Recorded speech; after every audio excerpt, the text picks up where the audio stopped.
sa ibang bayan sa buong Pilipinas. Mahirap na nga yung bayan natin, hindi pa lahat pinapakinabangan ng mamamayan. Kaya po dito sa Pasig, swerte po tayo. Swerte tayo dahil una sa lahat, meron tayong mayor na matino. Pero mas swerte po kami dahil ang naglagay sa mayor natin ang matatalinong Pasigueño katulad ninyo. Kaya mga kaibigan, ano ba ang primary o unang-una prioridad ng ating administrasyon? Hindi po pagbibigay ng ayuda lamang. Ang ayuda po, alam natin ngayon, dumadami. May nag-report na naman sa akin kaninang hapon. May nagbabagsak ng ayuda sa De La Paz. Nagkakalat na naman ang bigas. Kung saan-saan kanto sa lungsod natin, may grocery, bigas, may perong pang 500. Pera-pera pa. Nagkalat po ngayon. Papaalala ko lang po, alam ko naman nandito kayo dahil kayo'y naniniwala sa pagbabago at kayo'y naniniwala sa mabuting paggobyerno. Pero dun sa ating mga kababayan na hindi pa ho mulak at medyo pasaway, ipaalala nyo rin po sa kanila na una sa lahat, ang boto natin ay sagrado. At pag ang isang Pasigueño ay nagbenta ng kanyang boto, ito po ay kasalanan hindi lang po sa batas, pero kasalanan yan sa bawat isang Pasigueñong katulad ninyo. Katulad po ng sinasabi ko, ang pataw po dito, ang penalty po dito, hindi po biro. Para sa kapirasong barya, pwede pong makulong ang isang nagbebenta ng boto ng 1 hanggang 6 na taon. Yung pagtanggap po ng konting bigas kapalit ng boto, pagtanggap ng konting pera kapalit sa boto, at lalo na yung pagbibigay ng daliri o tinta sa daliri pagdating po nung bago ng eleksyon. Yan po ay mga election offenses. Paalala po natin sa ating mga kababayan na hindi po natin dapat itong ginagawa. Kasi po ito ay kasalanan sa ating lipunan. At alam po natin na dito po sa lungsod ng Pasig, ang mga Pasigueño mulat na. Ang Pasigueño matatalino. Ang Pasigueño may prinsipyo. At ang Pasigueño hindi ibebenta ang kanilang mga boto. Kaya mga kaibigan,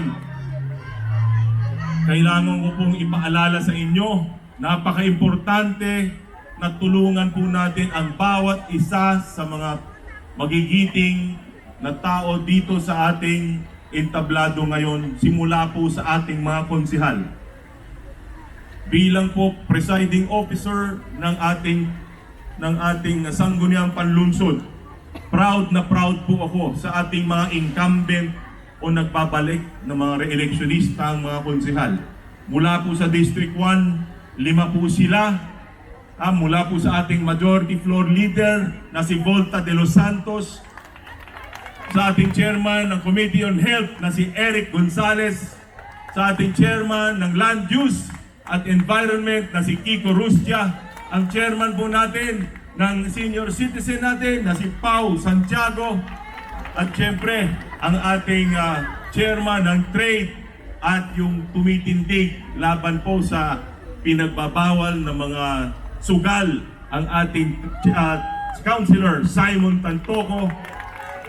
Ang ating incumbent naman mula sa District 2, andyan po ang ating councilor mula po sa Barangay Santo Lucia, si Councilor Maro Martires, ang chairman ng Appropriations Committee po natin. Ang chairman naman natin ng ating Infrastructure and Disaster Resilience, ang bombilya ng konseho, Councilor Buboy Agustin. At syempre, ang anghel ng ating konseho, ang ika-isa-isang rosas ng konseho, ang ating Councilor Angelo De Leon. Syempre, wag po natin kalimutan yung ating mga bagong recruit. Ano? Ito, nakasama na po natin mula sa District 1 nung nakaraan. Pero alam nyo nangyari sa kanya, hindi siya sunerte. Pero nung nakaraang 2 linggo, kinagat po siya ng aso. Kaya parang awa nyo na, iboto natin. Pero sabi ko kay Coach Paul, huwag kang mag-alala. Dahil alam mo, kinagat ka ng aso ngayon. Si Kiko Rustia, nakadalawang takbo yan ng 2016, 2019. Parehong talo. Yung 2022 na takbo niya, kinagat siya ng aso, nag-number 1 siya. Kaya sabi ko kay Coach Paul Senogat, Coach Paul, sigurado, panalo ka na itong 2025. At dito naman po sa ating Distrito 2 na mga bago. Mula po sa ating barangay May Bunga. Na ito ay tested and proven na yung kanilang pangalan, siyempre. At alam niyo po, ako po ay proud na naging nakatrabaho ko po ang isang kampyon ng edukasyon sa ating lungsod. Walang iba kung ating councilor, Tita Cory Raimundo. Ang anak po ni Tita Cory na ipagpapatuloy ang magandang serbisyo sa lungsod ng Pasig. Walang iba kung hindi si Councilor Oting Raimundo. At syempre, ito po ay tested na rin po ito mula po sa nasyonal. Undersecretary nga siya doon. May bababa niya yung mga kaalaman niya, programa niya mula sa nasyonal hanggang dito po sa ating lokal na pamahalaan. Tulungan po natin at siguradong magiging konsehal na ang tulay ng pag-asa, Councilor Ryan Enriquez. At ang panghuli nating konsehal, ito po ay matagal ko na pong kaibigan ay kakilala. 2004 pa lang, kilala ko na po ito. Napakabuting tao, matulungin, bukas na bukas ang puso, lalong-lalo na sa ating mga kababayang mahihirap. Ang mag-aalaga din sa ating mga senior citizens sa Distrito 2. Champion din ng education, walang iba kundi si Councilor Warren Inocencio. At mga kaibigan, hindi ko na lang papahabaan. Ang request ko na lang, isi-straight nyo ba talaga ang itin ng Pasig? Ang straight po, tandaan nyo, hindi po yan hindi po yan 3, hindi po yan 4, hindi po yan 5. Kailangan po buong buo ang bawat distrito, 6-6. 12 konsehal po yan, Baka naman makalimutan nyo yung 3 ulo. Ano number namin? Parang mahina. Ano number namin? Ano ibig sabihin nun? Yeah, I love you too.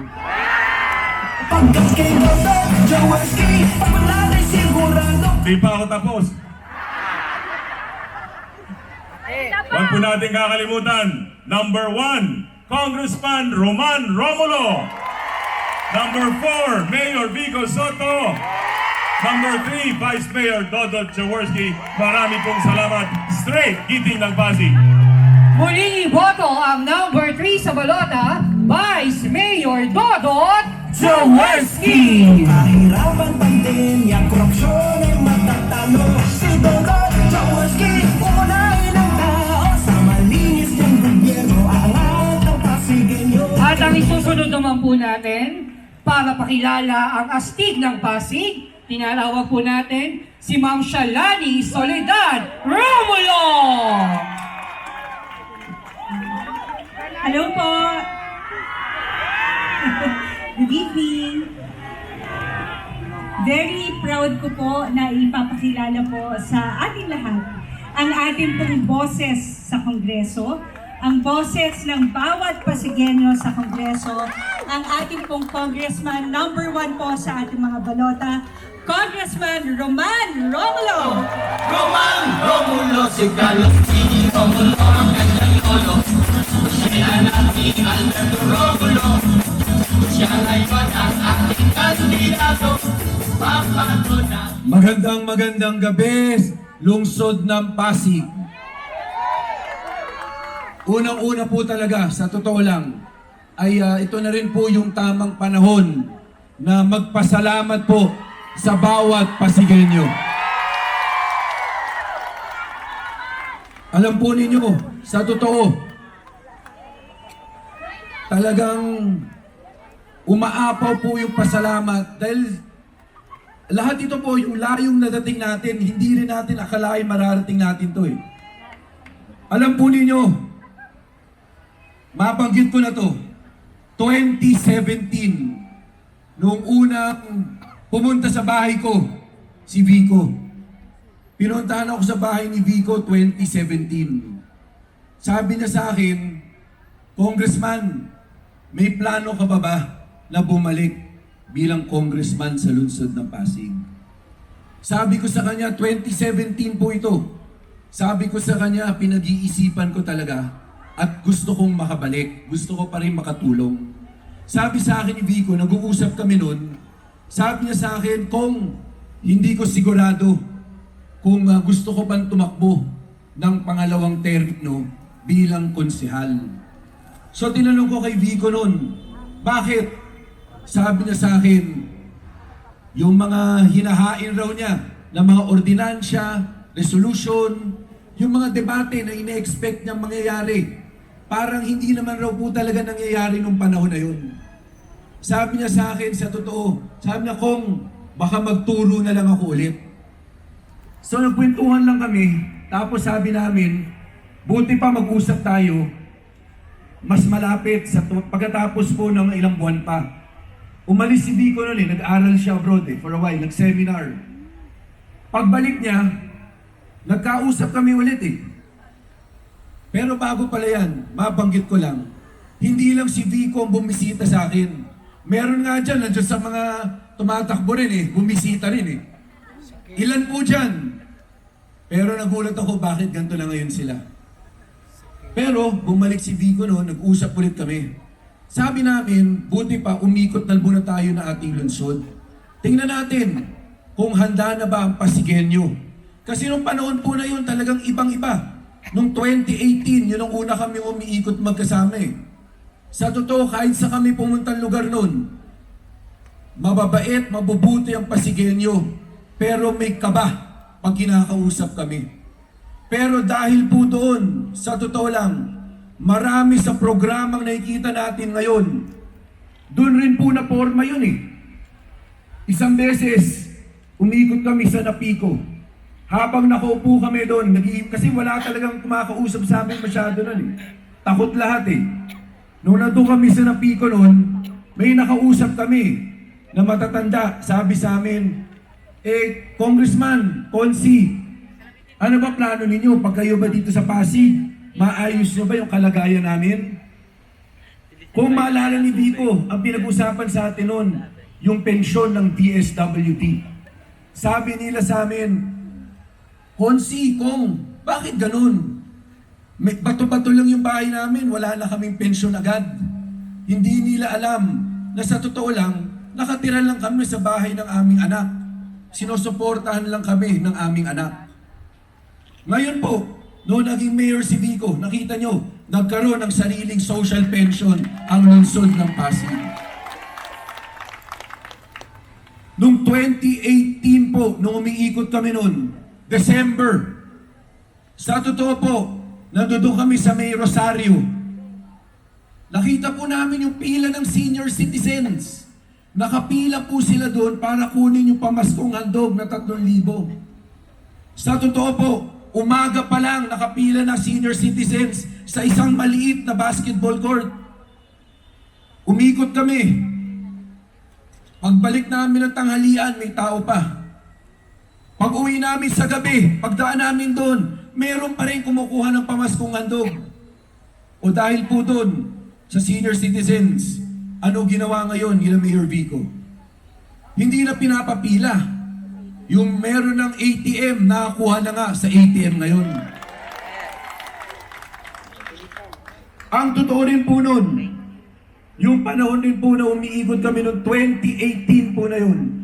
Sa totoo, doon rin naman talaga nauna yung pinag-usapan yung yellow card, blue card Doon rin naman sinabi sa amin yun na sa totoong hirap dahil hindi naman lahat nabibigyan.